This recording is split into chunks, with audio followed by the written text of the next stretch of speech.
up like a lot of us do. And, the negative conditioning is all around with news media and all this, because they know that, I remember hearing 2/3 of our categorized emotions are negative, right, for survival purposes. And they know that negative gets eyeballs. Yeah. So, and not only that, but just familial conditioning stuff that just got us to where we are, that got us through, kept us alive, but doesn't necessarily make us thrive.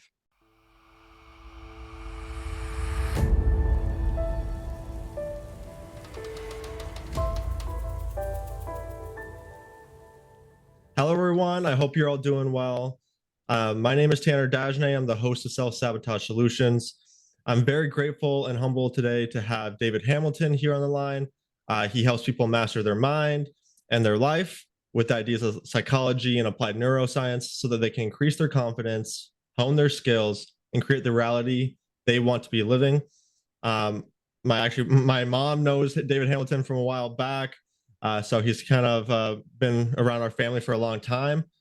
First time meeting him, though, and very excited to meet you and to speak with you today, David.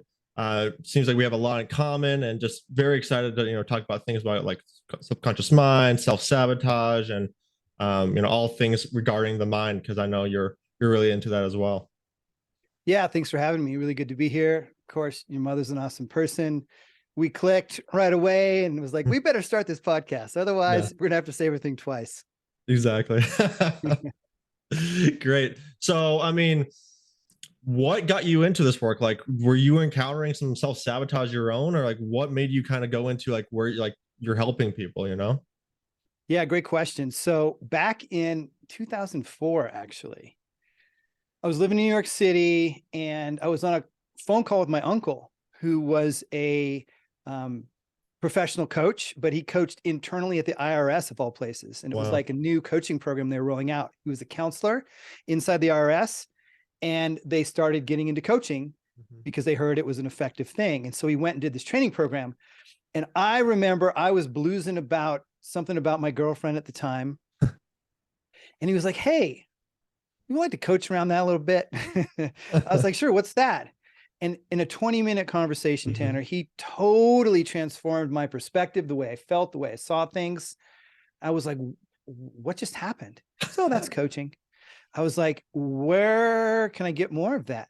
And he told me the name of the program that he did. And within a month or two, probably a month, I enrolled in that same program in around something called ontological coaching, which is coaching around way of being. Ontology means way of being, kind of listening through the doorways of language, emotions, moods, and body, somatic. Right. And I still use that to this day, even though I've learned a lot of stuff and all that. And it's one of those programs where you get coached first as a person, and then you get a mentor coach and bring in your kind of pro bono clients, and they get on calls with you, ICF certified, blah, blah, blah, International Coach Federation. Really great, wonderful experience. And that's where I took off on this whole path. Wow. That's awesome. Yeah. So when you were needing that coaching, did you like have points like where you were like self-sabotaging? You were like, what kind of got you to that point?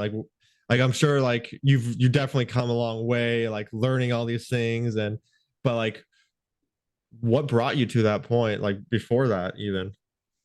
Yeah, I mean, self-sabotage, right? And I think we had some chats about self-sabotage, and I have a view about that and resistance and such.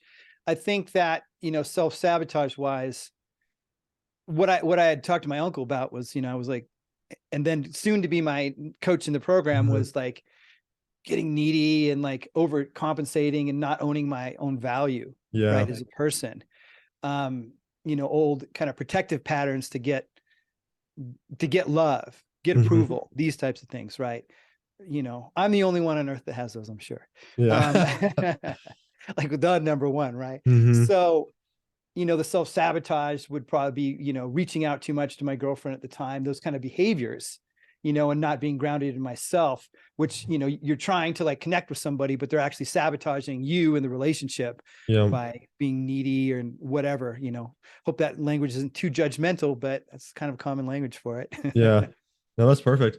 So what about like mindset? Like I know for me, like I had a very negative mindset like for a while where I was like, if something did go wrong or I was going to try something new and I'd be like, oh, I can't do that. Like, I'm not good enough to do that. Look, these other people are doing this already. Like, what makes it so I can do that? I don't have no experience to do that. Like, I was always kind of down on myself. And I Yeah. didn't realize like how impactful that was for me. Was that kind of the same for you? Yeah, for sure. And sometimes it'll still hit me, man. Yep. Like Mhm. I'm not perfect. Like, even though I know all this stuff, like, Yep. and I help people with it. And there's a real big difference between being on the coaching side of the conversation, the client side. Right. It's a lot easier to be on the coaching side, right? We're all Hmm. human. Stuff happens. Old patterns can kick up. Or if we've excelled in one area of life, or we're trying a new area of life, like if we're moving from career to Hmm. business, whole different set of challenges come up that bring up things that were subconscious that we didn't know were there. Yep. Oh man. Right. So, but yeah, but having the tools and all that stuff is really good. Or being around like-minded people, being in this profession is really helpful, and just Yep. knowing where to go and how to sort through things if we need to get help. But yeah, I grew up like a lot of us do. And, the negative conditioning is all around with news media and all this, because they know that, I remember hearing 2/3 of our categorized emotions are negative, Hmm. right? For survival purposes. And they know that negative gets eyeballs. Yep. So, and not only that, but just familial conditioning stuff that just got us to where we are, that got us through, kept us alive, but doesn't necessarily make us thrive. Yeah, I love that. I completely agree. And of course, doesn't just because you know the information doesn't mean you don't encounter self-sabotage or like, the different forms of negativity come up. It's always like I always think about it as like it's not about perfection, right? It's about progression, just continuing to move forward, continue to be your best self every day. And like sometimes you're not ready to deal with certain things, so they don't come up, I feel like. And then once you're ready, a whole new set of things come up and you're like, okay, well, I guess that means I was ready to deal with this at this point. That's the way I like to think about it. Yeah, I love that. It's about that progression. Hmm. That's great. I love that phrase. That's perfect. Yeah. Yep. So when you are helping people, or I guess what after you learned that with your uncle, where did you go from there? Like what other how did you like continue to learn more information? I know you connected with Bruce Lipton and Joe Dispenza. Like what was your progression forward? Like what was your progression instead of infection? Like where were you taking yourself, and where's your kind of, I guess once we're done with that we'll go into another tangent because again, like where are you going long term, or what's your plan long term? Sounds good. So yeah, now this is so cool because of like the flashes are hitting me of Hmm. stuff that I did back then. I mean, it was undeniable at the time that I lived in New York City when The Secret came out. That was a massive thing, right? Yep. It was a cool movie. Actually, What the Bleep Do We Know, though, which I much prefer, which is where I first saw Dispenza, Joe Yep. Dispenza, and really drawn in by him and some of the other characters in there. Fred Allen Wolf, who's a quantum physicist, really impacted me as well. What he said. I think Amit Goswami as well. I don't think Lipton was in that one. He Hmm. was in a different one, but obviously the three amigos, right? Yep. Bruce Lipton, Joe Dispenza, Greg Braden is amazing as well. Really opened up my eyes to some stuff in areas that I would never explore. Um, so that, and then lots of books and I was working my IT career. I didn't start Hmm. coaching. I didn't start coaching until I moved back to Colorado in like end of 2011, beginning of 2012, actually full time. So I kind of did it on the side. I was working my IT career and making good money at that, enjoyed that, and having fun in New York and all that. And so the whole path was learning as I went. And then I was part of this kind of transformational community, for lack of a better term, for a few years. It was a very interesting experience. Definitely learned some things. Left that, came back to Colorado, and because my mother got really, really sick with a terminal disease, and since passed away over a decade ago. And from there I remember just going, like, what do I want to do? Like, I want to do my own business, and I did some internet marketing stuff and all that, and I was like, I mean, this coaching thing, I love the coaching. I always loved deeper conversations as a kid. Yep. I always go deep, and like sometimes people like, yeah, even though because I coach people around confidence, charisma, communication skills, and one part of what I do, it's something I had to learn, small talk. Well, if you're with me, we're going to get deep pretty quick. And I'm sure the same with you, Right. if you want that. Um, I'm interested in that. I've always been like that. Like, why are we here? What's the meaning of the universe, the reality, the blah, blah, blah.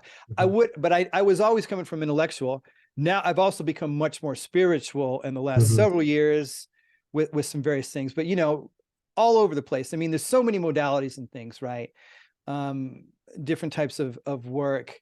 Buddhism definitely had an initial entry impact from an Eastern philosophy standpoint, but that switched into forms of Hinduism that I really have gotten into, that honestly, like, great things have come from Western psychology, but as far as consciousness, the mind, I think Eastern philosophy is like unbeatable because they've been at it for longer than most people.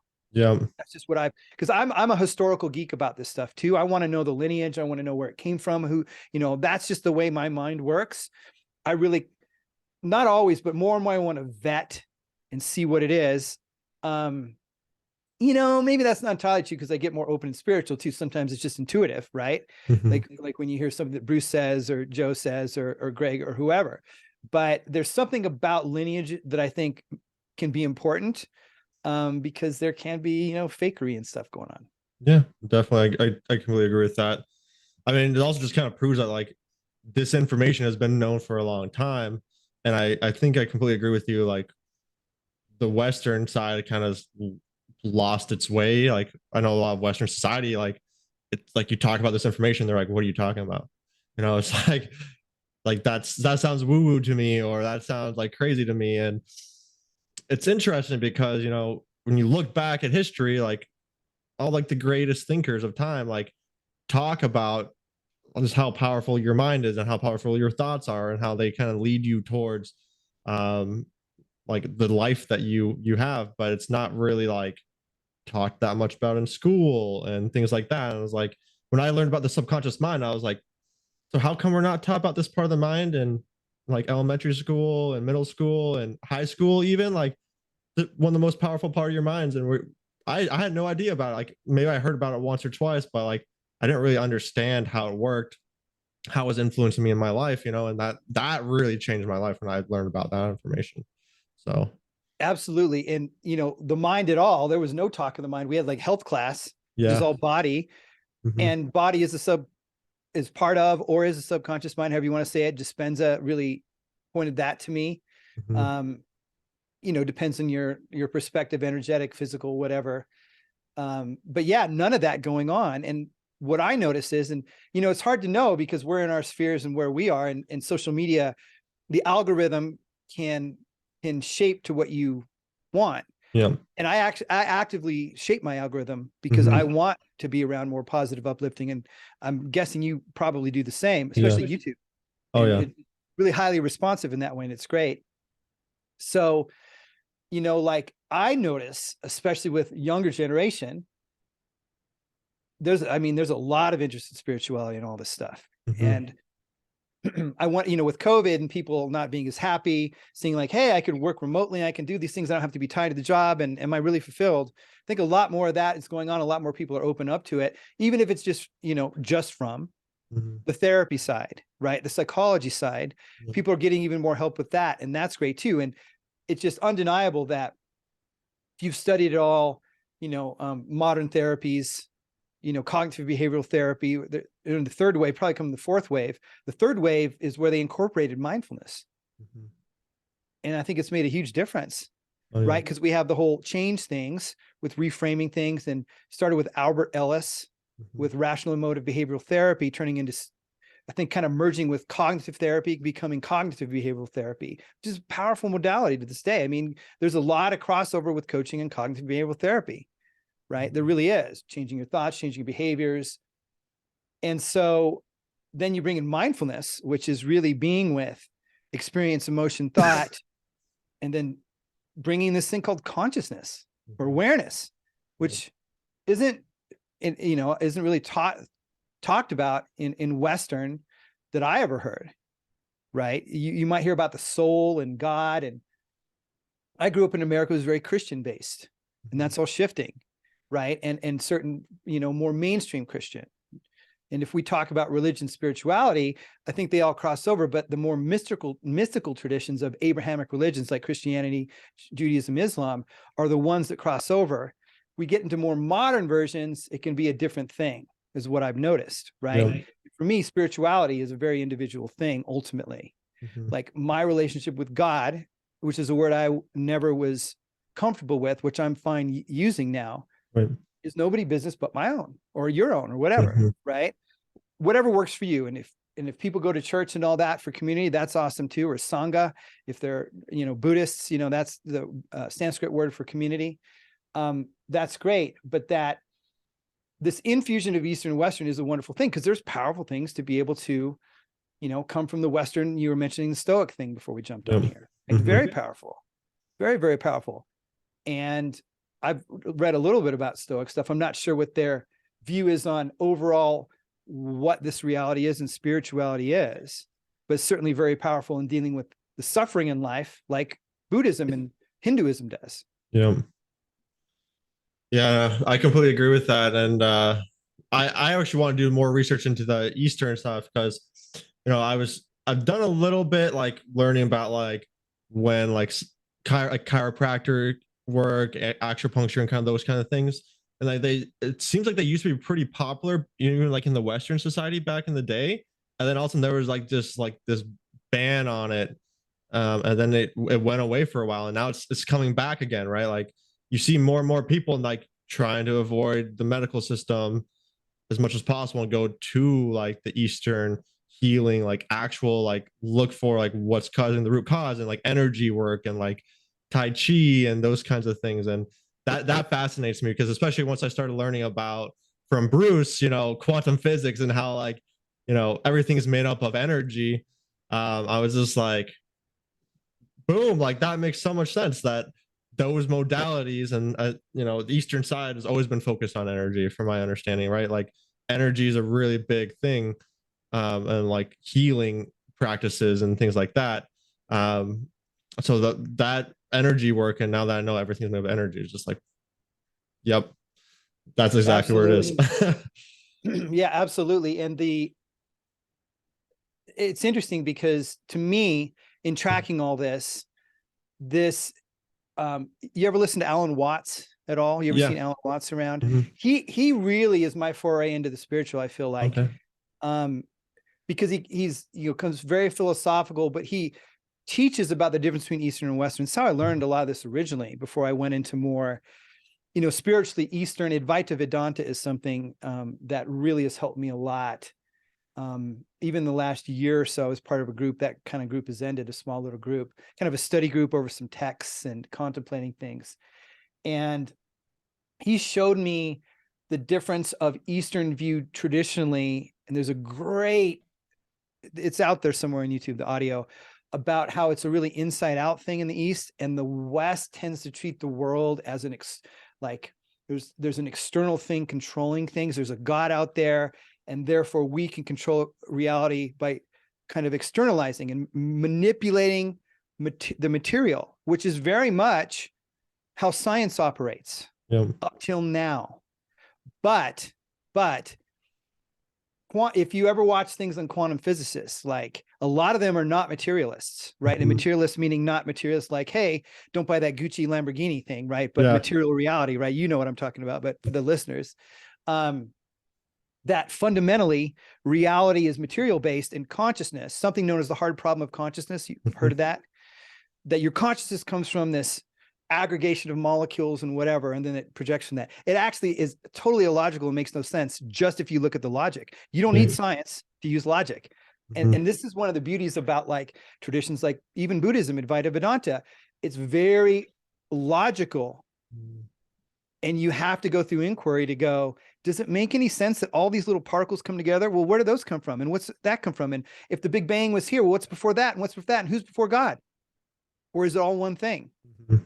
Ultimately, which is what Buddhism says, Advaita Vedanta says. It's all one, and it's beyond what our mind can conceive at all, right? So that really, that peaked out in my mind, even though I'm very Westernized, and, it's like the feel of the world, the way you embody, because you've lived it for so long in your belief system is, that there is an inside and out, and these, things are being done to me externally, and instead of like, maybe things emerge this way instead of being done to me, right? Mhm. It's like, whoa. But you know, and then our subconscious mind is conditioned that way. Yep. And then we operate certain ways around that. I don't know if that makes any sense. I'm kind of just Yeah. riffing here. I mean, it makes total sense. Sounds like, and correct me if I'm wrong. Like you're pretty much saying like the difference between like life happens to me or like I am life and I create life, right? Like that's kind of difference. Like I like to think about like, are you like a thermometer or like a thermostat, right? Like thermometers really just take the temperature of the environment. They kind of change based on the environment, but thermostats can actually change the environment by, you know, putting the temperature up or down.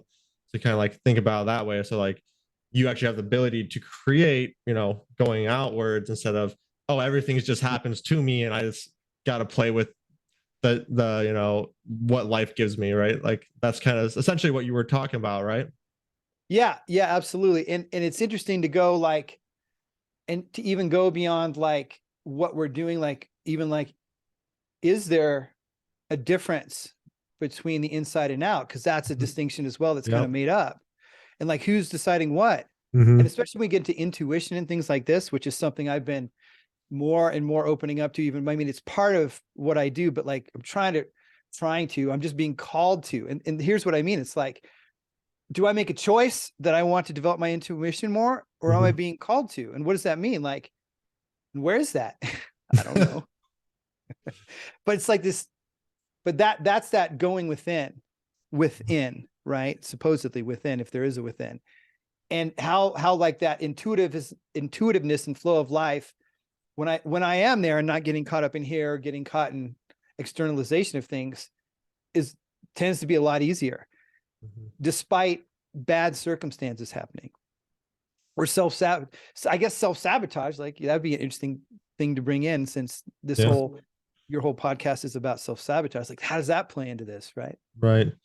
Yeah, no, that's a great point. Like talking about like, is there even a within, right? Because is it just within because we believe there's like an inner and an outer?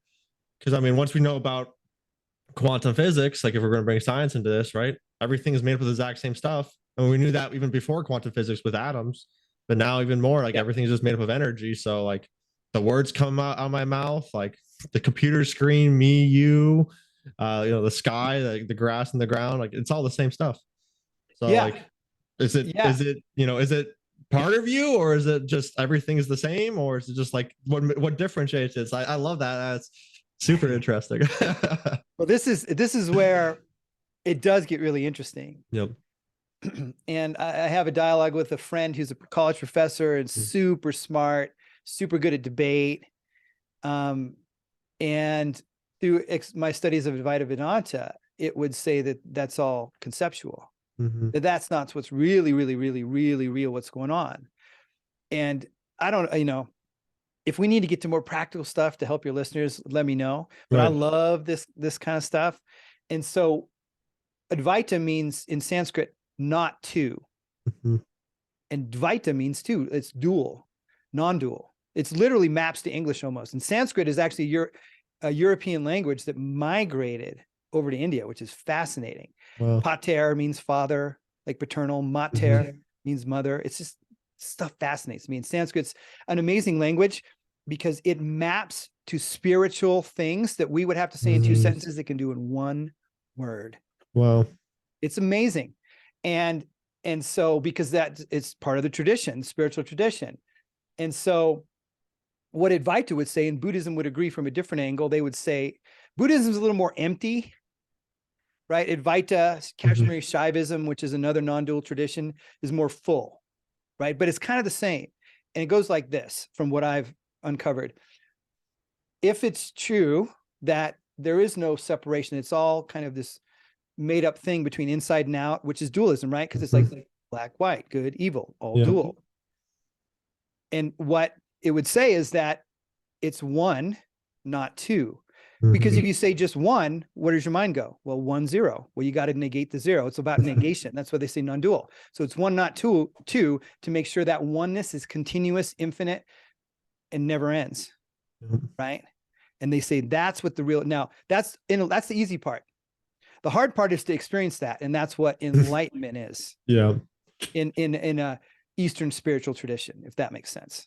Yeah, that makes total sense. And I love that way you broke it down. I think, this information that you're sharing now is even helpful for people, right? Because a lot of people don't talk about this information, and even just hearing us talk about it can help someone change their mindset or just start to think about life in a different way. And so I think, even this is still practical information that people can use to really just change their life. So I'm definitely, happy to talk more about this. So Cool. the 1-2 kind of thing, like duality or just like all one, that is very interesting. I had to think more about it for sure, because like it definitely requires a lot of time. It kind of is almost like, why are we here? It kind of almost brings in that into the picture too, right? Like, are we here just to experience more, like something?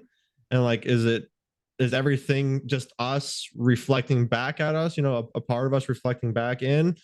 Is it all like a collective consciousness where we're all learning? And I think we even see the examples of that in nature, right? Like when birds like migrate, they'll sometimes migrate for like long periods of time, and their offspring will continue to know that migration pattern. Or I think even like monarch butterflies do that, and they're like, those adult monarch butterflies will die, and then like the babies will continue migrating to the exact place that we're going to migrate. Like that collective consciousness, like being handed down, like where's that going through, right? Like I think that almost speaks to it. Like we're all almost the same in a way, but then I guess someone could argue like, well, then how come I can think this way, you could think that way, right? So it's a great conversation, and I think it's a great thought practice to go through. Yeah. And again, to bring it back to the Advaita thing is, well, who's I? Yep. Who's Tanner? Who's David? Is there a separate I or not? Mm-hmm. We operate as if there is. And Mm-hmm. this isn't about like, because this conversation gets tricky because people are like, what, you're saying I'm not a person? This is dehumanizing. It's not about that, right? It can be like that, but sort of these things are saying that. And it's really meant to help deal with suffering and the end of suffering, which is a very Buddhist way to say it, because there are forms of bliss, right, that are talked about in spirituality as well. But for me, actually, Advaita has been quite practical, because there are certain inquiries like, well, who am I? Or who is the one that's experiencing this thought or this emotion or this, especially a troubling one? Yep. Well, there's this concept of David. There's this identity. Well, how, who's David? Well, David's given a name, and David, starts walking around observing mom and dad, and doesn't know language, but is pre-language and starting to pick up language and so this identity is being formed. Not to say there isn't a partial identity or something from the biology, I guess, right, in the DNA and the genes as well. But a lot of our identity is shaped by this conditioning, right? And what are all those attachments to David or Tanner, right? And what does that even mean? And who is the self? All these types of things, which are, sound very conceptual, but can be very, very interesting to explore and potentially freeing. It can also be like really confusing, especially from only the mind part. And this is where, of course, meditation can help and all that, because who's the one experiencing all this stuff, right? Is there a separate David and Tanner even? Well, of course, we all think so. We all operate as so. Individualism, individual, especially in the West, in America, individual. And there's great power in that in the material world, but spiritually, a lot of traditions say you got to go the other way, man. Yep. Right? Even compared to what Bruce and these guys talk about, which is energetic, that's still in the gradient of this would get into a conversation around form and formlessness, or manifest and unmanifest, right? So even this laptop here and this screen is material. Well, the electrons running through it are kind of in the same area. They're all manifesting. But where does that all come from? Like, and so if we like go the whole thing, right, before it turns into these forms of even energy, is kind of the ultimate nature of reality, is what these traditions are sort of pointing to. One way it's often talked about is if the ocean is water and waves come up and foam comes up and eddies and currents, it's all water turning in different forms, but it all is always water. Always. It never is anything but water ultimately. And that's sort of what these traditions say. So even energy in your car and all this stuff is all form, but underneath it's all water. So it's like, and again, this is like, you know, not so practical in a lot of ways. I really don't feel that, like, because all the change stuff we can talk about, because you can change things apparently, right? We can change stuff. You've changed, I've changed. It's a different level, right? It's a different level. But, you know, and there are yogic traditions that talk about energetic powers. They're called siddhis, siddhis, of all these different types of things to heal and transport and teleport and all these things. It's documented, right? Science would challenge it, but I pretty much think that if science started looking into it, they'd find some stuff there. I'm pretty sure. Or, you know, or it has been, but it's been hidden away from the public. That, I mean, they've done remote viewing, right? You've seen that stuff, remote viewing. Oh yeah. All that stuff. And all that stuff is, I even met when I went in New York, when I lived in New York, I did a Reiki training to hopefully help heal my mother. It didn't work, but I met this woman and the government tried to recruit her because she was a healer and psychic and stuff. She was like, man, I'm not getting involved with that dark energy. Yeah. You know? And I didn't even believe it. Kind of half believed it now. Now I believe it fully.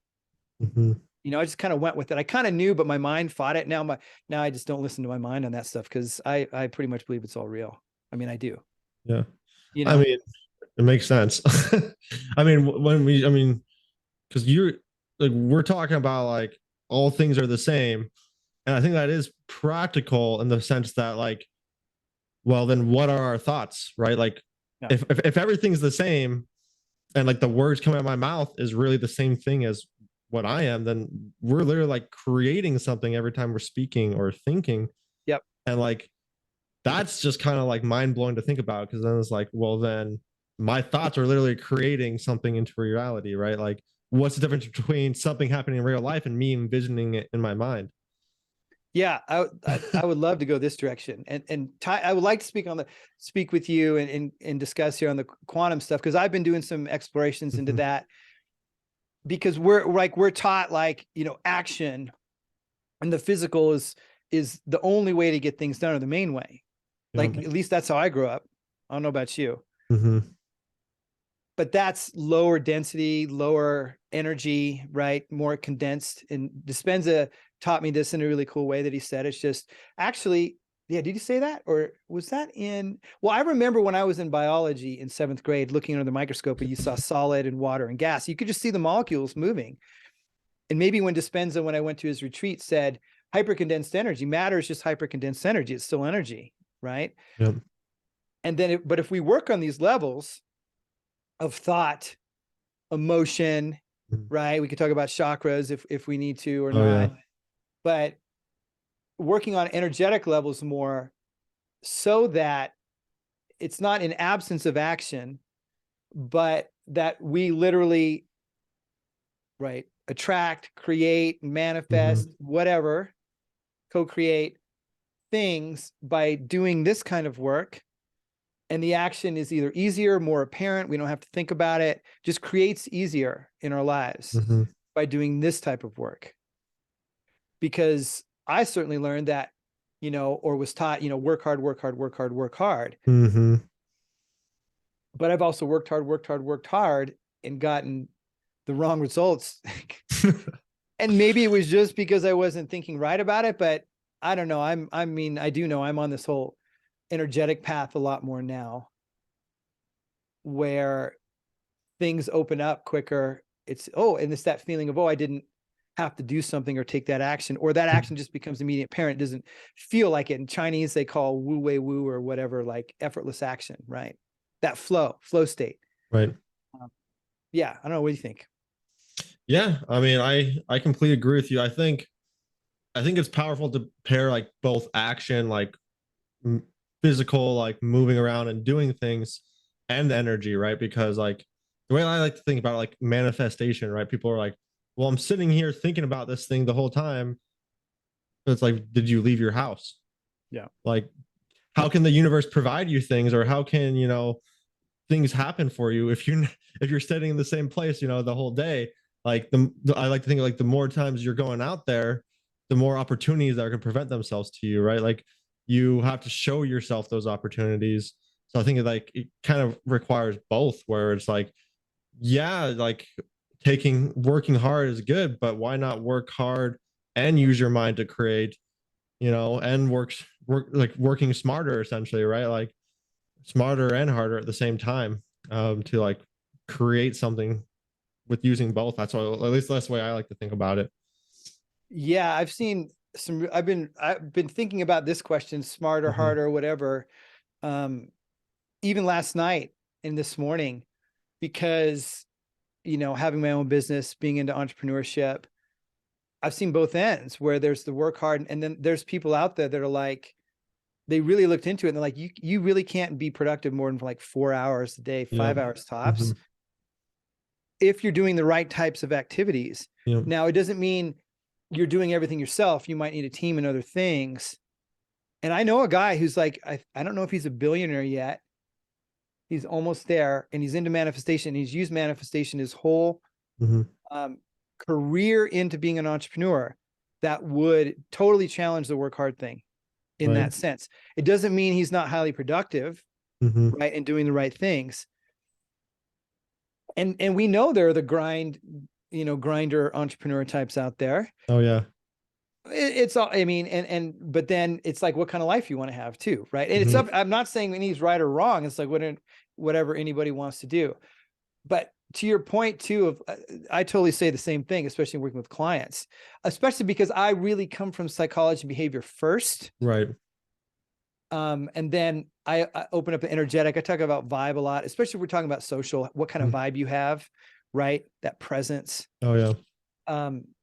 Which I don't have to get into super woo woo, but a lot of clients surprisingly are, closet woo woo people, closet spiritual, closet manifesting, Yeah. enthusiasts, right? So when it comes to that bridge between, well, it's not just thinking, it's thinking, feeling. I think there's a third element in a way, which is intuition, Mhm. which is listening. So if I'm sitting on my couch, creating, visualizing, manifesting something, there's that couch potato manifestation, right? Yeah. It's like, cool, it's done. Now it's just going to like materialize here in front of me. Well, it doesn't quite work like that. You got to listen. And that impulse and listen usually comes in some form of feeling in the body, and usually down in the body, not up in the head, in my Mhm. experience. It might for somebody, the head is part of the body, the brain's in the body. But most of the time, for me and in coaching people, especially if I have somebody who I'm coaching who's really in their head and I get them to be present, we do a little somatic work, real light breathing. Where's their sense of intuition? Usually in the center of their chest, in their gut, Mhm. right? Yep. And I coached a client on this the other day. This was awesome. Been working with this guy on procrastination. Awesome guy, such a fun client, but he's got serious procrastination. He went to get advised by therapists and psychiatry medication. They wouldn't get a medication and whatever. And actually, we were coaching in something, and I'm running into this procrastination thing because he's not doing what he's supposed to do. Right? It's part of Mhm. the action part of coaching. So we coach on that. We start doing it, and notice that like he has a pattern that if he does something for enough, he will start to do it. But he just hasn't established a habit yet with this. Yeah. And I was asking about this. I go, how long does it take you? Because you went to the gym and you go out and you're social. How long did it take you to establish that? Because you told me that you will fall off, but you'll get back on. And he goes, about 6 weeks. And he goes, let me think about this. And he goes into logic for 5 minutes. And guess what answer he comes up to at the end of it? What? 6 weeks. And I Wow. said, look, man, you knew Trust the me. answer. You didn't Mhm. have to logic through all of it. Where did you feel that in your body? Oh, it was down here. You can use that. Mhm. You don't need to. And he's in tech. It's cool. Logic's cool. It's really analytical. And sometimes Mhm. it really gets into rumination if we're talking psychologically, which I've, still do, but Right. have overcome a lot and really increased habits. It's just thinking for no reason. when we know the answer, that we know Mhm. intuitively. And so back to this thing of manifestation, it's like both the overaction takers and the underaction takers could, to me, and maybe this is probably me projecting all of my journey right now into this podcast and our conversation, because it's so powerful, that self-trust and going within and going, yeah, it all makes sense up here, but something doesn't feel right. And I don't need to know why. I just know it's not right. Yep. Or not right now. And that to me is also that bridge out, because yeah, there is something to manifesting it. Okay, and I'm going to walk out the door. But generally, I mean, a lot of people, I think maybe they naturally just do that. And that's something I've had to learn more, is like listening to my intuition more. Mm-hmm. Yeah, that gut feeling. We're talking about like the gut feeling. I definitely think that intuition is interesting. I've heard someone say it's like your future self saying something to you. Um, so your intuition, that's like your gut feeling, that's like your body almost talking to you, right? Um, makes me think of something that I use a lot, especially with like I help my clients do as well, which is muscle testing. So I do like forms of muscle testing so I can like speak to my body, and I feel like doing the muscle testing has kind of got me like more in tune with my intuition, where I don't even need a new muscle testing. I can just like close my eyes and be like, what am I thinking right now, and then just kind of get an answer. So do you think that's pretty correlated, or what's your experience? Have you done muscle testing or worked with muscle testing at all? I've tried it. I've never been too good at it. I've Uh-huh. tried it a lot, man. I have a friend who's really into it. I find for me, and that's Right. awesome. I'm so happy it works for you well. For me, what tends to work is that going within, Yeah. and then if the answer doesn't come, don't worry about it. Mm-hmm. Keep rolling, right? Don't fret, don't ruminate, don't get up here. We'll see. It's not time. Right. And instead of now, like McDonald's been telling Yeah. me, where's my order? Like, you know what I'm saying? Mm-hmm. Like, I've done so much of that. And then it's just back up here. And so I find cultivating that internal intuitive sense and where that is for me, and then watching, Mm-hmm. does it work? Does it lead to a next right? Oh, it's like, and it does typically. Right. I made some missteps in the last couple months, one in particular, but it was really because I wasn't listening to my intuition. Mm-hmm. I was getting in the head. I was getting into scarcity. I was getting caught into some feelings, but they were that excitement, scarcity, excitement. Oh, I just need to get there. And if I can get there, but that deep, like intuition to me tends to be that there's various ways to say it, but it can be calm, peaceful, expansive. Mm-hmm. It's not this like, oh, energy. It's like whoosh, like, oh, type of thing. In my experience. Right. And there's a depth to it, not just a like, maybe, oh, I'm excited to see that movie. That's cool. Mm-hmm. But intuition isn't like that for me. And to people that I've kind of learned about intuition from as well, for me. Yeah, it's more like a peaceful feeling coming from within, and either at least for me, I know it's like kind of like a yes, like feels really good, or like a no, like kind of get like uneasy, like I don't want I shouldn't go Yeah. there, like you can kind of tell. It's kind of like when you walk into a room, right, and there's like a lot of very upset people, like maybe someone just died or something, and you're gonna like, whoa, like what's happening on in here, right? It's like that same kind of feeling coming up, like there's something wrong, or there's something kind of going on in the room. um Compared to like if you walk in a room and you can tell if people are really happy and very excited, you can kind of feel that same feeling. It almost is the same to me, like those feelings where I get that like yes or no within.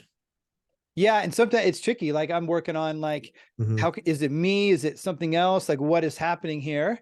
Is it an internal limiting subconscious belief thing going on? Because sometimes it gets a little tricky, Mm-hmm. right? It can really get tricky, especially if you're feeling it in the body or in the pit, the solar plexus or the gut or whatever.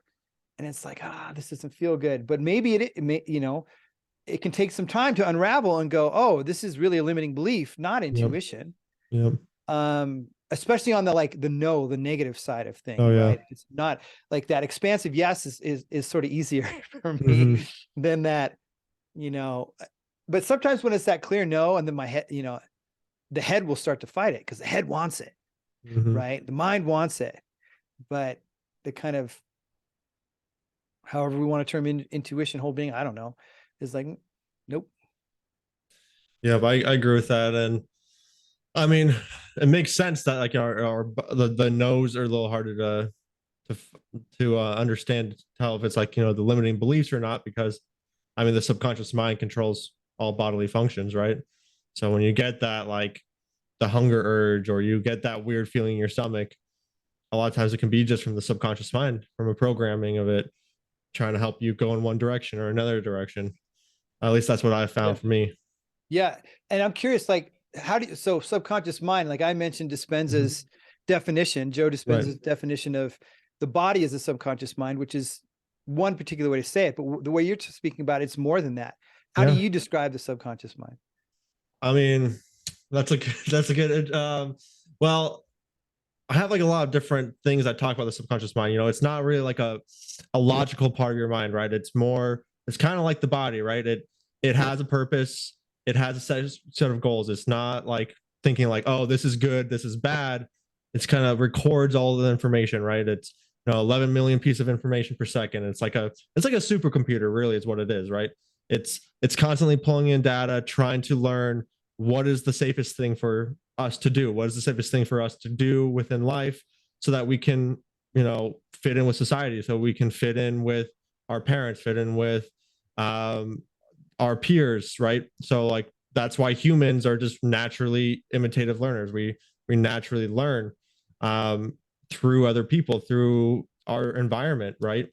And so the subconscious mind, I really think of it as like a computer in a sense, where it runs off programs like like Microsoft Office, Skype, Zoom, whatever, and it has these certain programs for when certain things come up. So it's like, oh, hey, we're dealing with this today, well, let's bring out this program and run it. So like, oh, hey, we got to drive, let's pull up the driving program, right?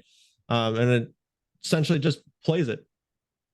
Yeah. And Yep. that's why I think of it as like, so when it controls your bodily functions, it will be like, well, this is part of the program, we're supposed to be feeling this way, let's play that feeling right now and go.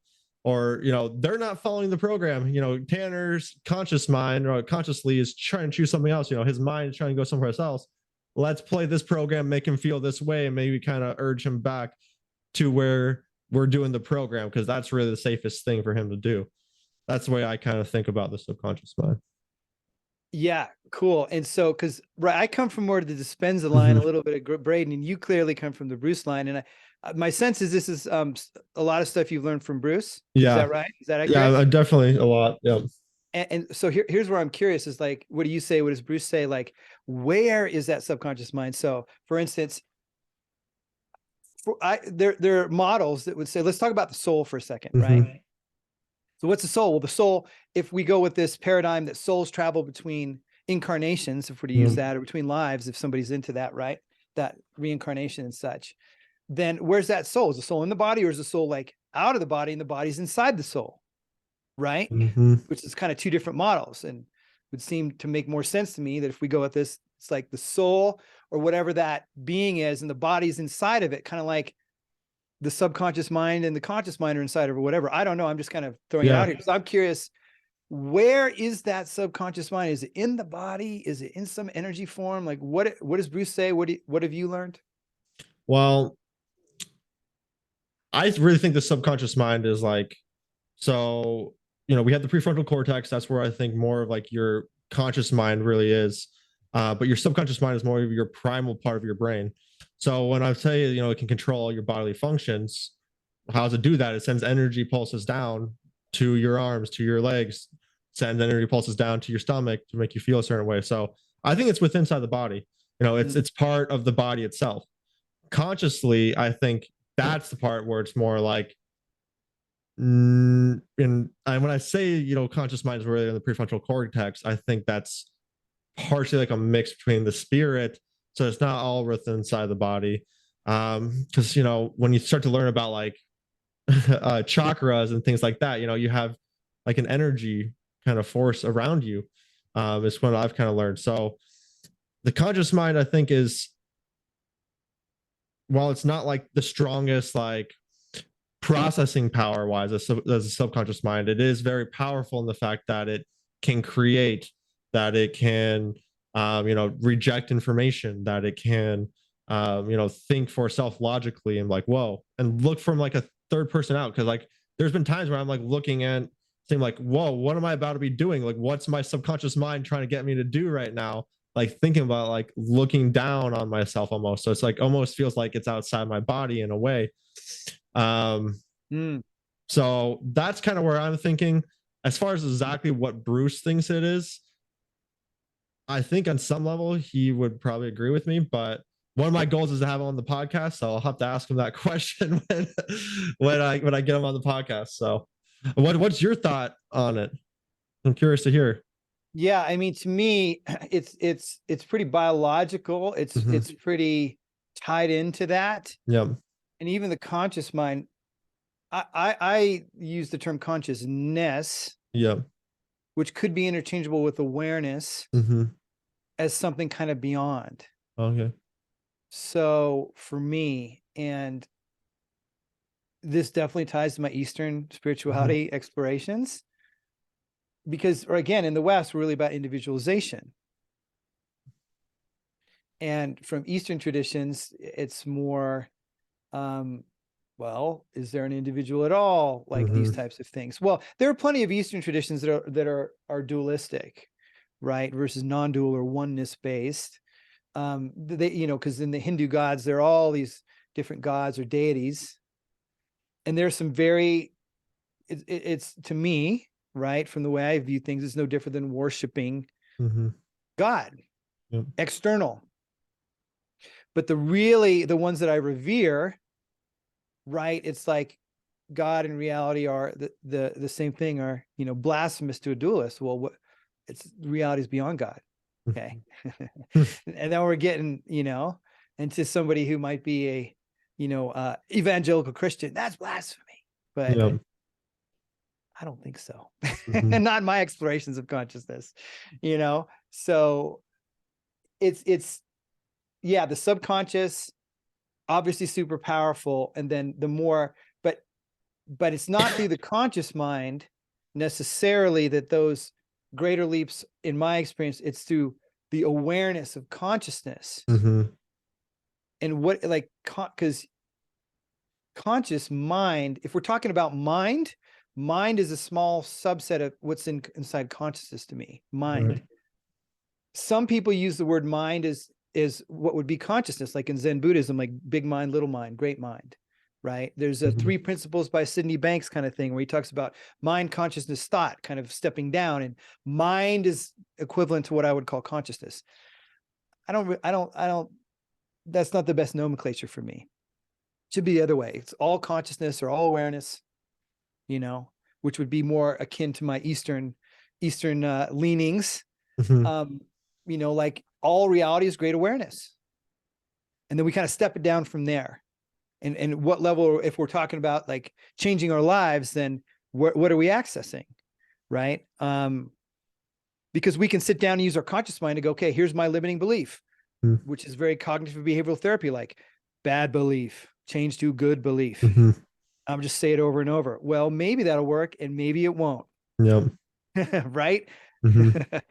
Because depending on, and if we get into talking about things like trauma, and views on that, which is a whole interesting phenomena. Oh yeah. There's something to it. And then I think it can be taken too far to where it becomes like made into an identity for somebody, and a reason not to change or move forward. Right. This could be a controversial thing to say in this day and age, depending on, if it's a reason to explain why I am the way I am, or it's a reason to say, this is why the way I am. Now, how do I change, grow, learn from this? Yeah, I completely agree with that. I love that. And I mean, it's interesting to hear your point of view on the subconscious and the conscious. It makes me think about it because, obviously I'm always still open to different points of view and like different ways of thinking about it. And I mean, what I know about, quantum physics, that everything is the same. It really does make you think of like, well, is it my consciousness or is it the shared consciousness or is it just like really what is it? And it's a lot of good thinking practices just to kind of think about. And really interesting point of view. I want to touch base on the illness part, like making that their identity, and like it's serving a purpose. I totally believe that it does serve a purpose, right? Like, and some people are like, well, how could this thing that's horrible to me be serving a purpose? But someone I followed a lot. I don't know if you've followed her, Marissa Peer. Do you know who that is? Yeah, I've seen her. I haven't followed her much, but I've seen her around. I know that she trains a lot of coaches, I think, with her method. Is that right, Melissa? Yeah, so she is pretty much like she created like hypnotherapy, rapid transformational hypnotherapy, which is really like, and she's one of like the top hypnotherapists in the world. And she trains people in that now.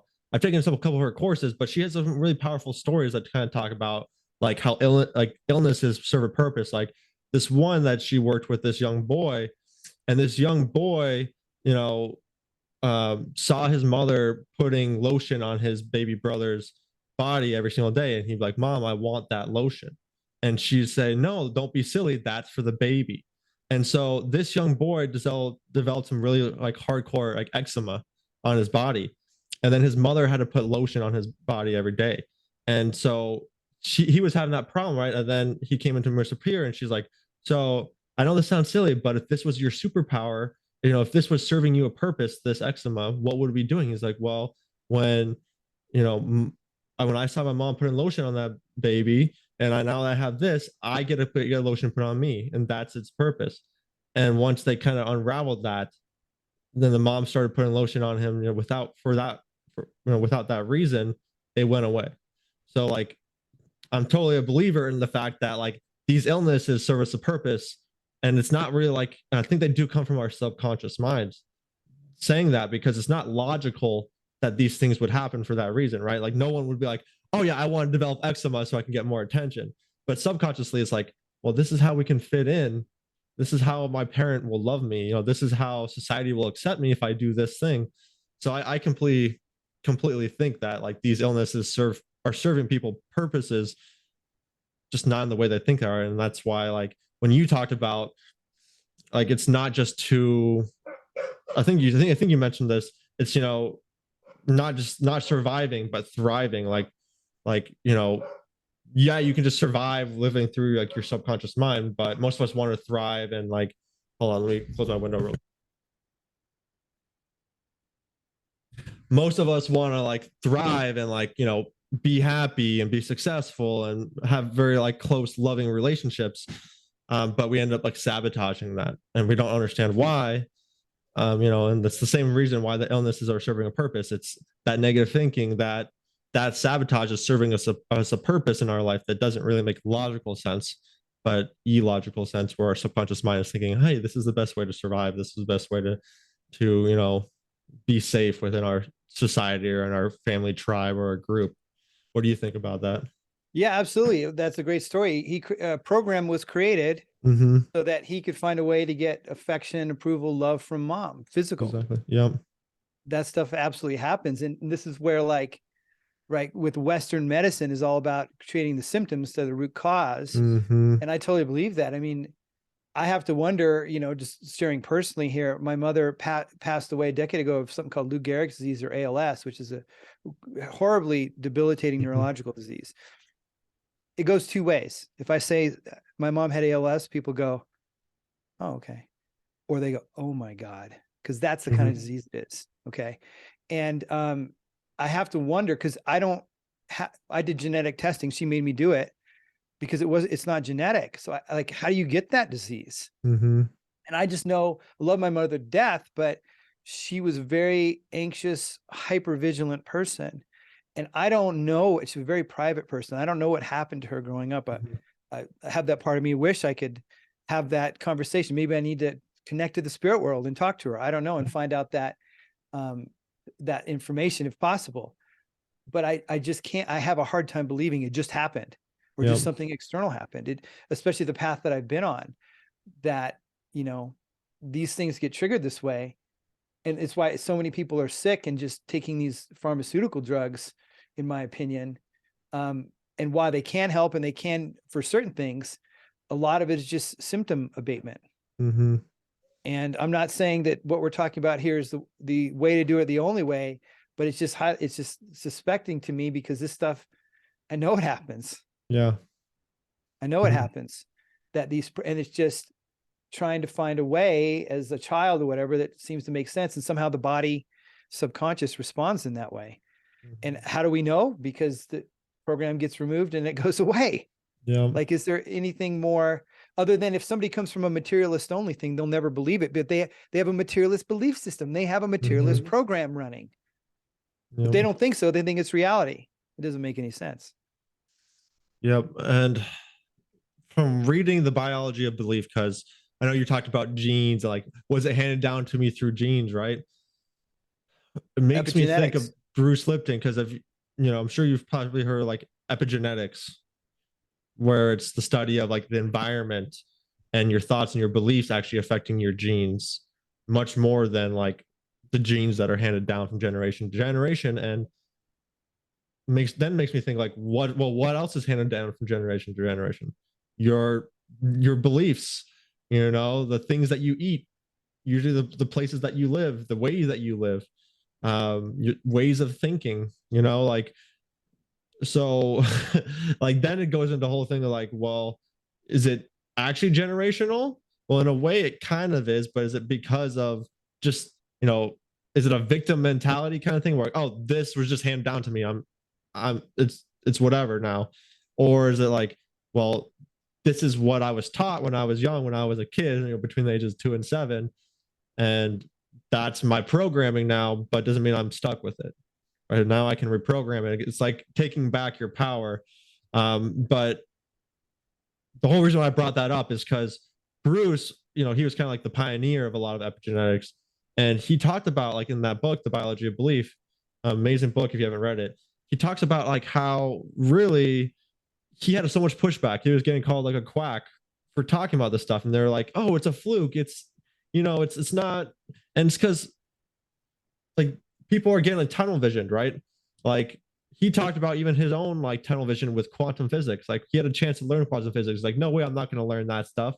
And then ended up coming back up to him again in life. And then once you learn about quantum physics, that's where he started to learn more about epigenetics and really put the pieces together there.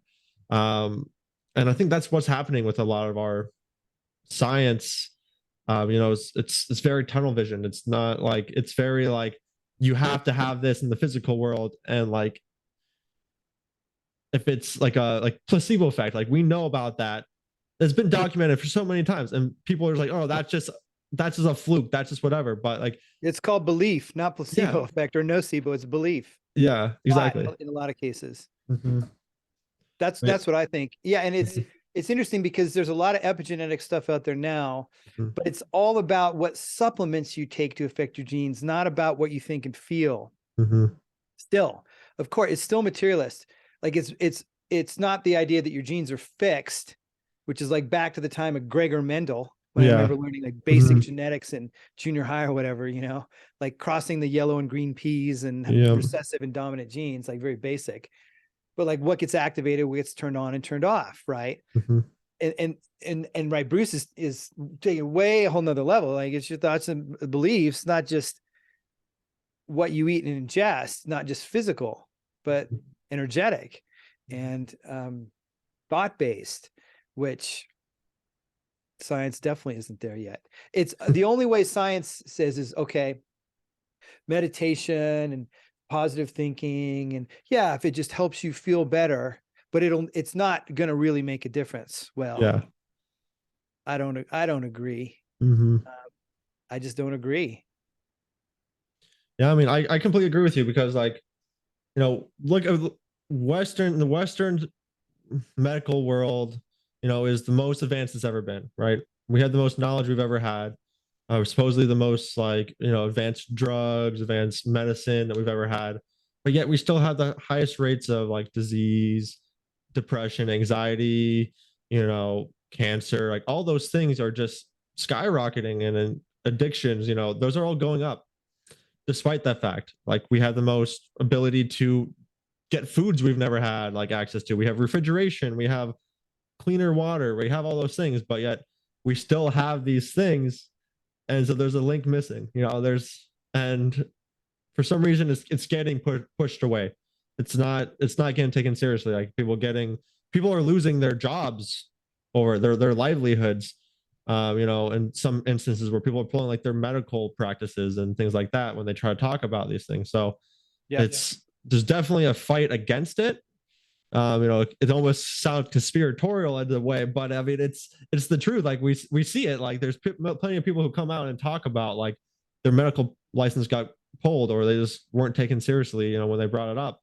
And like even in Bruce's book, he wasn't taken seriously when he first brought up epigenetics. Like everyone laughed at him. Like, and even now, like, even though epigenetics is more out there, I guess I'd say, there's so many people who have no idea what even it is.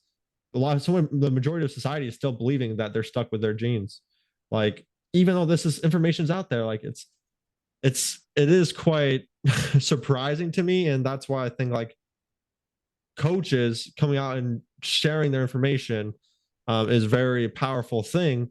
And that's why I love that what you're doing, because you're sharing this kind of information too with people. And I think that's really where people are able to take back their power and really start making a difference in their lives. And then like once they learn how they can change it in their lives, they can go share with other people. And that's kind of what most coaches have done, right? Like that's why most people are coaches, because they learn this information, they change their life, and then they're like, well, let's go help other people. So yeah, and honestly, I don't think I've ever probably said this on a social media platform, what I just said. Like I'm just like, whoa, did I say that? And I did. Yeah. And so because I'm not a doctor, I have a good friend who's was an osteopath, which he got laughed at for being an osteopath, not an MD. That's considered lesser because they look at the body more as a whole versus in little components. Yep. Anyway, a naturopath is another thing. That's like that you're way off your rocker. Oh yeah. So I can't give medical advice, and we can't do that here. But it doesn't make, it's just like I think that, and I know that, like watching my grandparents grow up, like when doctors start to get highly revered and there's a pill for everything, pill for everything. And what the doctor says goes as an authority. But the internet changed all that. Oh yeah. And information. And doctors can't, and we would just believe them because that was the limit of their knowledge. And then, oh, well, you couldn't do anything about it, let alone, chiropractic or acupuncture, traditional Chinese medicine, that definitely wasn't in my purview growing up. But that's already been going on. I'm not saying that cures everything or whatever as well, but there's a lot more going on. And the fact that, habits and ways of living in modern life being, more and more, I hear, like being less connected to nature, not being actually out in a way, there's all kinds of forces that we have in our modern society going on that can be affecting our gene expression or our habits or whatever. So what about that? What if getting out in nature more, simply that, not even changing thoughts and beliefs, grounding in, sound hippy dippy, energy of the earth, whatever, would help you feel more calm, peaceful, less anxious, getting out in that more rather than popping the pill. Crazy idea. I know it's radical, Tanner, what we're talking about here. Oh man, that's some conspiratorial stuff, I'm telling you. Super. I mean, yeah, here that now we're crazy that, anyway, but obviously, there's been a lot of things that modern medical science has done to extend life. Because people back in 2000 years ago, whatever, would only live to 40. I don't know. Some would live longer, but on the whole, people died a lot sooner, because of bacteria and viruses. That's undeniable that science helped with that. But and this is what Dispenza says, and he really gets the heart of it. Viruses and bacteria are acute diseases a lot of times. Chronic disease is a whole different ball game, whole different ball of wax, which is what we're talking about with, chronic pain, chronic diseases, right? And a lot of that's lifestyle from what I could tell, but it can be thought style. It can be emotional style too. Or, what we picked up as a kid growing up, behavioral patterns from our parents, type of parent do we have? Do they love us or not? All these things, right? Which is along the lines where we talk about with Marissa. So it's fascinating. I certainly don't have the answer, but clearly modern medical science doesn't have the answer to a lot of chronic conditions. Yeah. I completely agree with that. You know, I studied with Paul Chek. I'm not sure if you know who that is. He's holistic lifestyle. Like he started a holistic lifestyle coaching school. Is essentially is what it is. You know, people always laughed at him. Like, he follows a lot of the work of what's his name? Weston A. Price. So Weston A. Price, you know, has done a. There's this one book I have from him called, it's actually right back here, Nutritional and Physical Degeneration. And what he did, you know, he was actually a dentist back in the day, and his father died of like tooth decay. And so he was trying to figure out like, well, why did he die? Like he always brushed his teeth, like he did all these things. And so he started to look more into like traveling the world and trying to figure out like, why are people like, how is people's like diets and like the things like their lifestyle is changing their life. And he went to like a lot of Aboriginal tribes, like Eskimos and Native Americans, and like tribes that haven't been touched by modern society. And he found a lot of them didn't have like a lot of like hardcore diseases. They didn't have like a lot of high rates of C-sections. They didn't have a lot of rates of like tooth problems. Like a lot of their bone structures were more built out. Like they had bigger, more breathing capacity in their nostrils. And he knows, then he started going to the tribes that were like just being affected, like just have been exposed to Western society and like, you know, white breads and jams and things like that. And he started noticing that they were starting to develop like tuberculosis a lot, starting to develop more C-sections, you know, have all these things where they were having more problems. So like I'm a big believer that the food, like the things we're putting in our body is a big part of it. But you know, when you look at it from like a holistic lifestyle view, that's really taking it into like food, your thoughts, your spirit, pretty much everything, like whole picture. Like holistic is really just saying like whole picture. Like, so I think it's really all these things, right? Like the reason why our Western medical system is so, in my opinion, it's not very good. Like I think in some ways it's very awesome because it does help people in some ways, but in a lot of capacity it leads people down the wrong path. And you know, it obviously I'm not a doctor, so get your own medical device if you want to get it. You know, I always encourage people to do their own research and to figure out what works for them. But I like to look holistically and see like, how does all these things affect me, right? Not just my thoughts, not just the things I'm eating, you know, grounding, like you're talking about, going outside, getting more fresh air. Like we're so disconnected from nature nowadays. Like when I work at Wells Fargo, almost like I go walk on my breaks. I almost see no one out there. Like, even though it's really just a parking lot I walk around, but I walk around the parking lot all the time on my breaks. I eat outside in lunch. I maybe see one person out there every couple of days.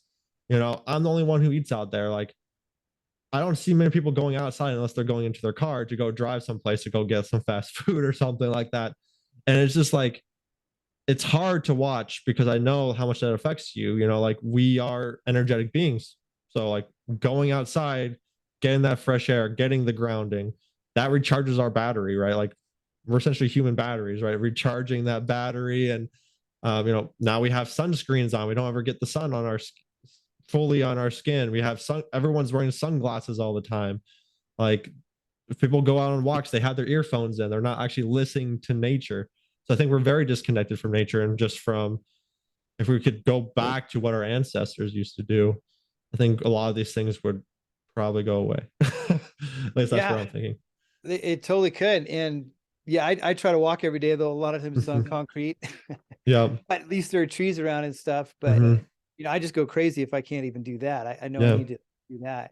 So right, we're all in the mix here. You and I certainly aren't perfect, certainly not me. But I'm trying to shift my habits around that. And you know, it's interesting when you mentioned that thing about the jams and the bread. Yep.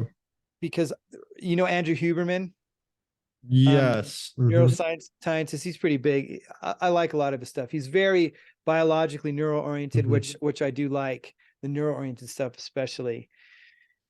And he talks about it's the fact that we used to eat raw foods and Mhm. real meat, and all the processed foods have caused our bone structure to change, Yep. which causes health problems. Mhm. Just that, not even the food. I mean, the food has something to do with it, but the fact that our jaw gets shaped and our air passages Mhm. get shifted by the food we eat. And I think they showed something. I feel like it was where there was like, I don't know if they're identical twins and they grew up in different places, and one grew up more eating meat and things like that, more whole foods, and the other one didn't, and their faces looked like totally different. And not only that, but if one of those, I guess it was kids started eating different foods, their bone structure would change now, Yep. not Mhm. as it was developing, it would start to shift. That was wild to me to hear that and see those picture comparisons. Yeah. Yeah. I mean, that's exactly what I was pretty much talking about. So I completely agree with it. Like, actually, in that book, they have pictures of like the Aboriginal people that he took pictures of, and it's just like looking at their facial structures is like, whoa.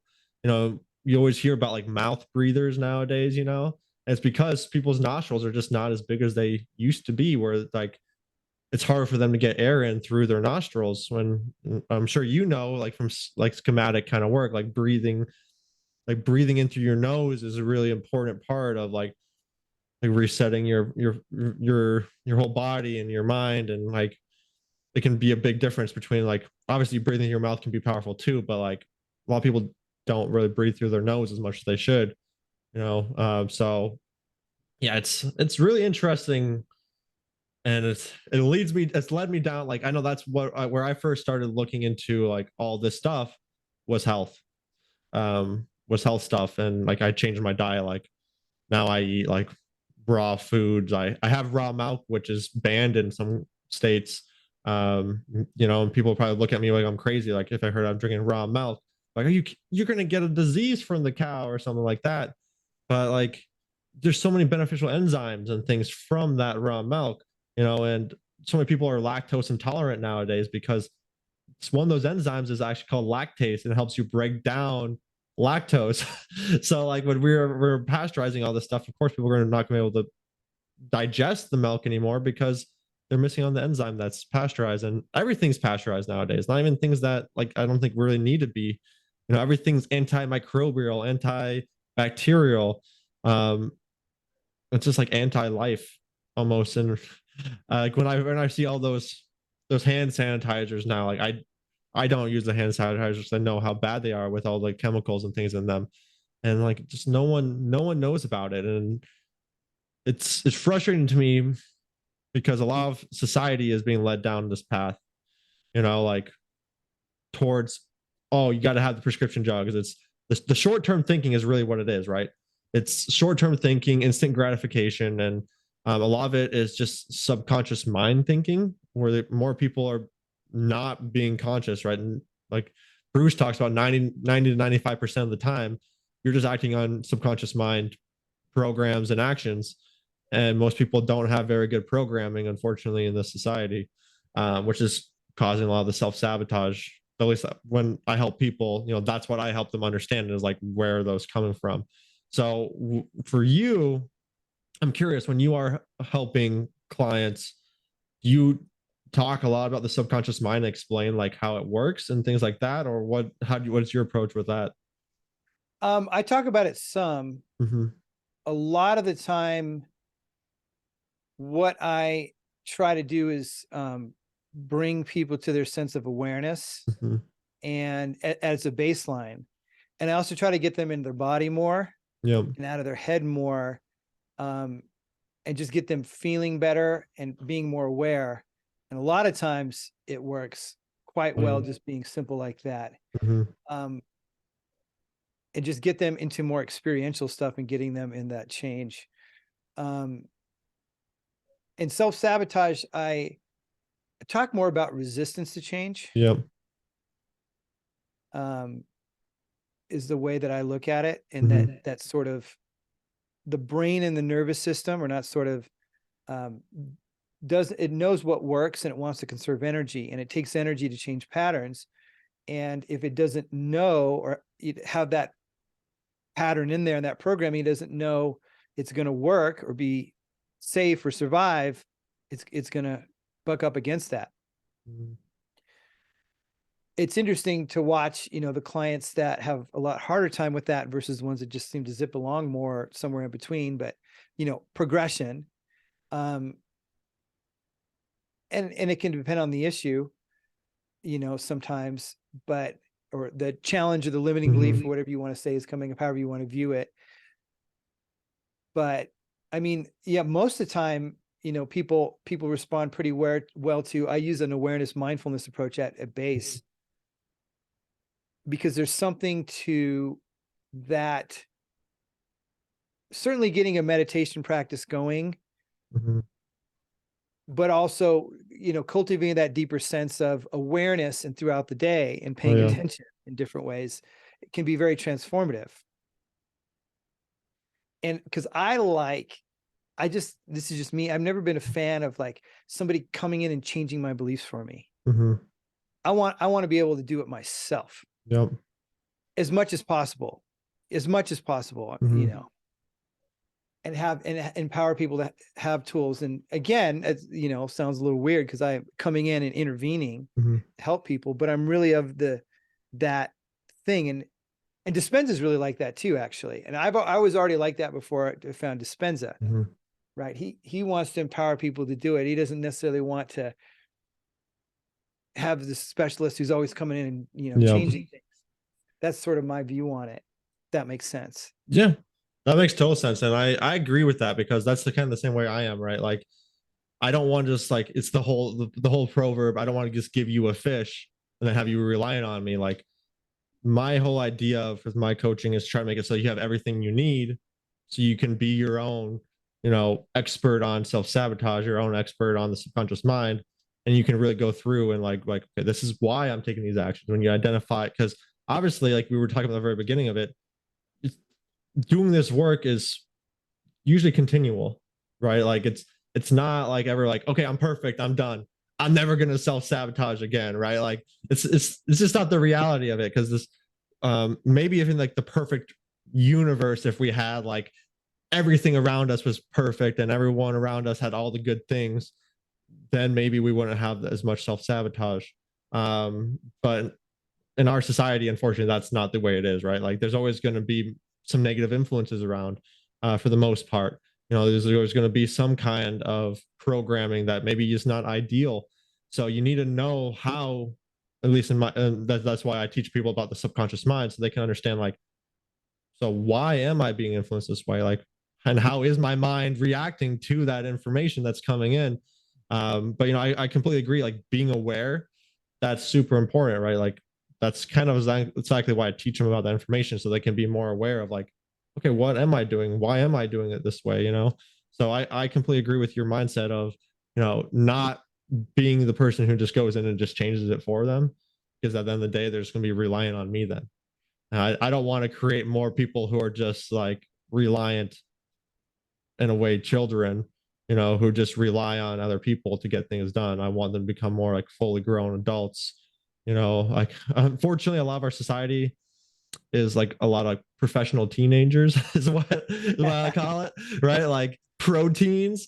Like we got professional teenagers, like they never fully grew up. They're relying on other people to get things done.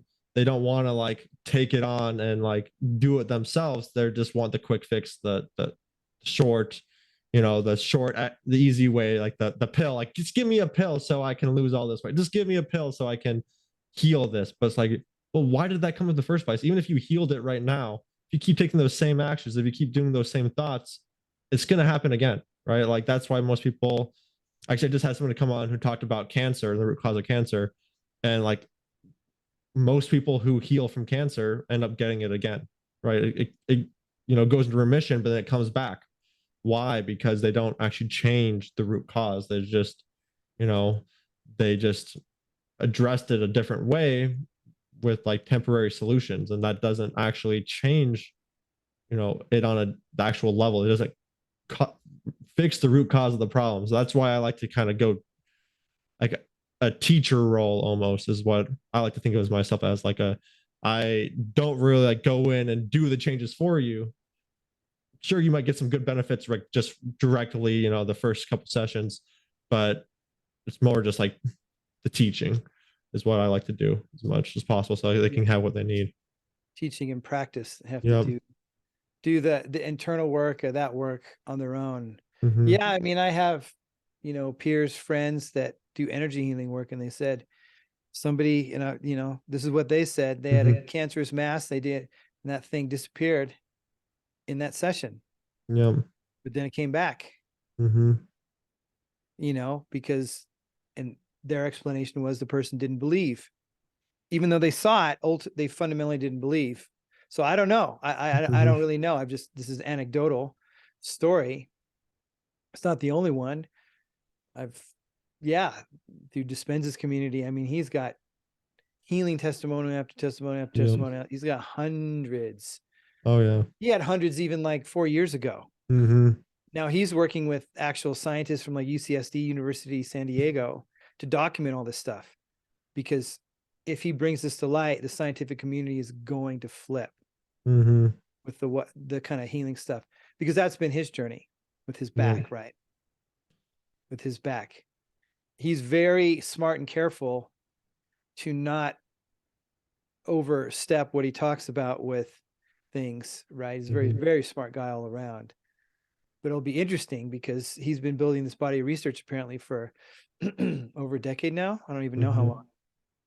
Doing brain scans, neurological scans, documenting everything. Now he's bringing in these, you know, and these guys are putting their careers at risk to a certain degree, Yeah. I guess, depending on how, you know, because there's going to have to be a huge meta-analysis and all that, you know, peer-reviewed, which is what he's trying to do. That's how science works, and that's a good thing.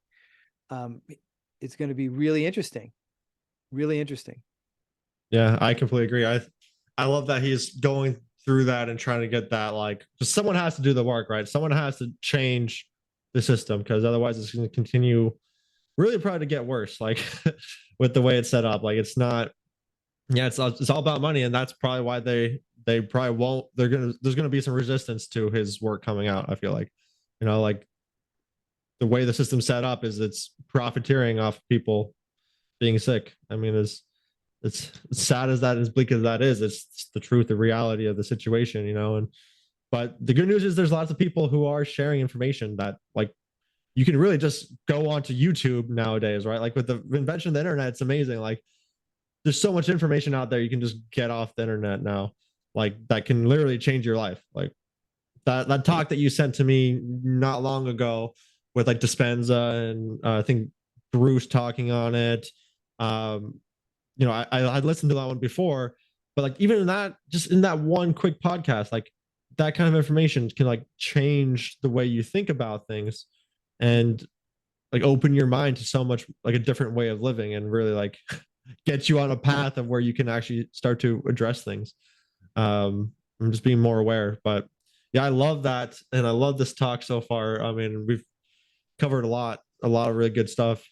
Um, Very grateful for you have you on and just talk about this information, because I think it's really important information to talk about. Yeah, man, it's been a wonderful conversation. I really appreciate it.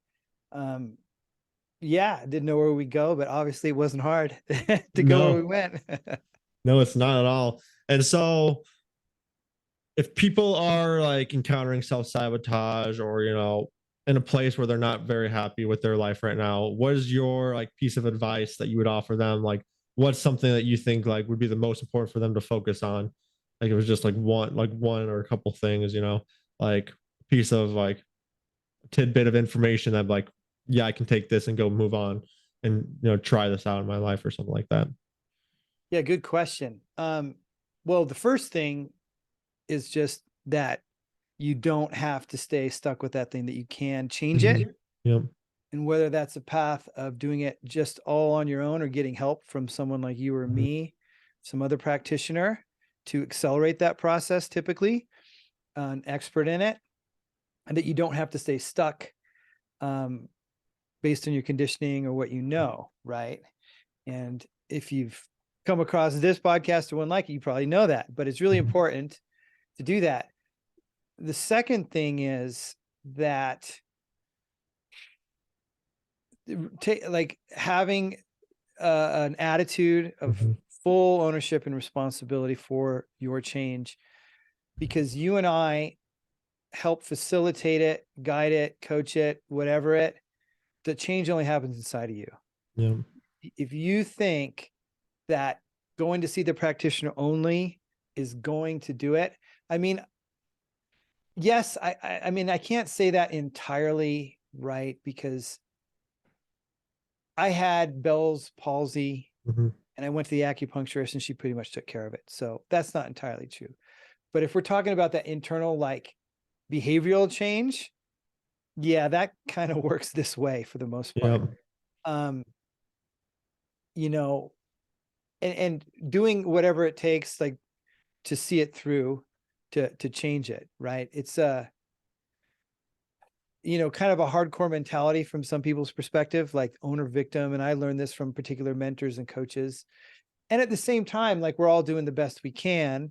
So not to be hard on myself and be like, being a victim, you know, just, you know, like, because we all have our struggles and all that. And there's really something to being with our emotions and being with where we're at as well.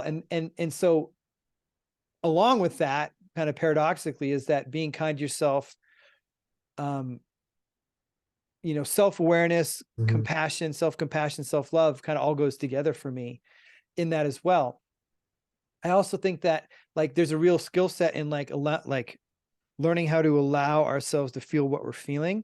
Like, there's a lot that can be like healed through that, because we're taught to stuff down our emotions and what we're feeling, right? And like that not being okay, but our, you know, and if we talk about stored trauma and stuff like that, that there's this video of this polar bear who, like, gets chased by a helicopter and gets tranquilized because they want to tag it. Well, as it starts to wake up, its whole body starts to shake. And what is that? It's like a trauma release. It's inbuilt, like, this experience, and then it's going to be done with it. Well, we tend to like have advanced mechanisms to not deal with, you know, we want to call it trauma or whatever event that's emotionally stirring to us. But I think that there's, and what I've experienced is a lot of just natural things that are inbuilt in our body mind system to do that, but we don't know how to do it. Like, there's a whole path of learning how to do that. And that can be through practitioners and communities, certain communities that practice this even. It's very interesting. Yeah, and that was kind of like a 3-in-1 there.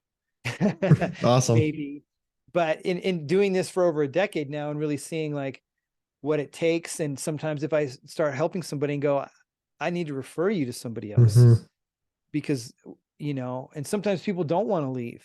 Like, you gotta leave, you know, because they want it so bad, and maybe they've tried other things, and maybe they resonate with me, they like my style, or that I'm straight out, or I don't know. It's like, no, it's okay. Like, you know, I don't want you to continue if I can't help you.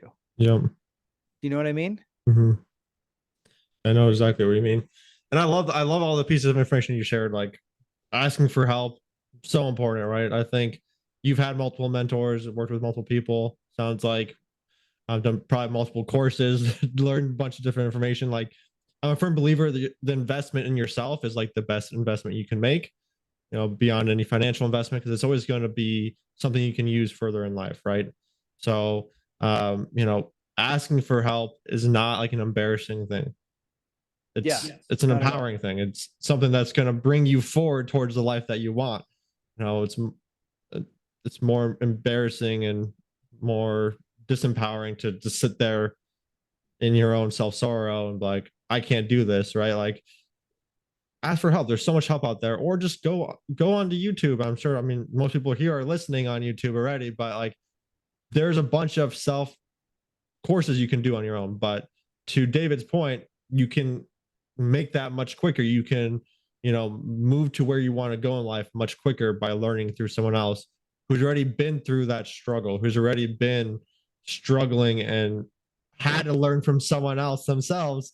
You know, like, there's a reason why there's books are created and things like that, because this information is easier to be handed down instead of learning it on your own.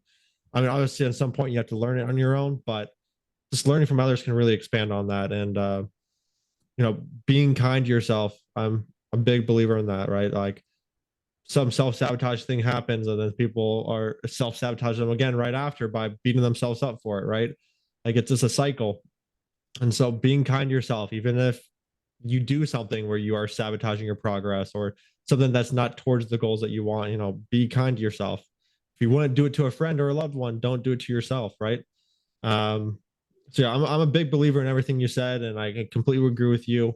So if people are wanting to work with you or to you know, see your work, I'll put your links down in my description below. But just really quickly, where can they find you? Yeah, I appreciate that, Tanner. Yeah. So they can go to coachdavidhamilton.com.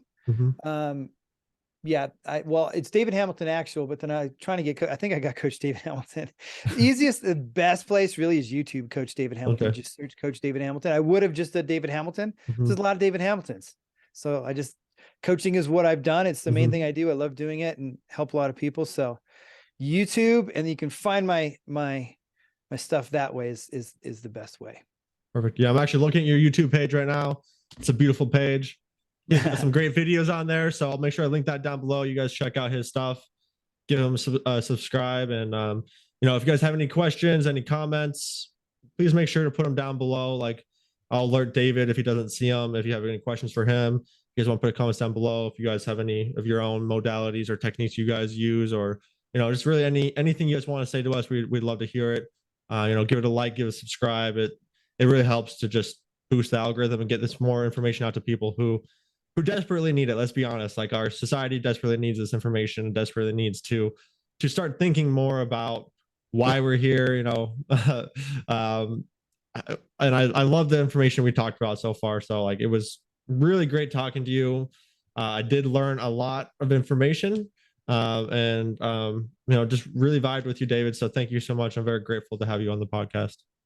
Yeah, thanks for having me, and happy to answer any questions or comments or chime in.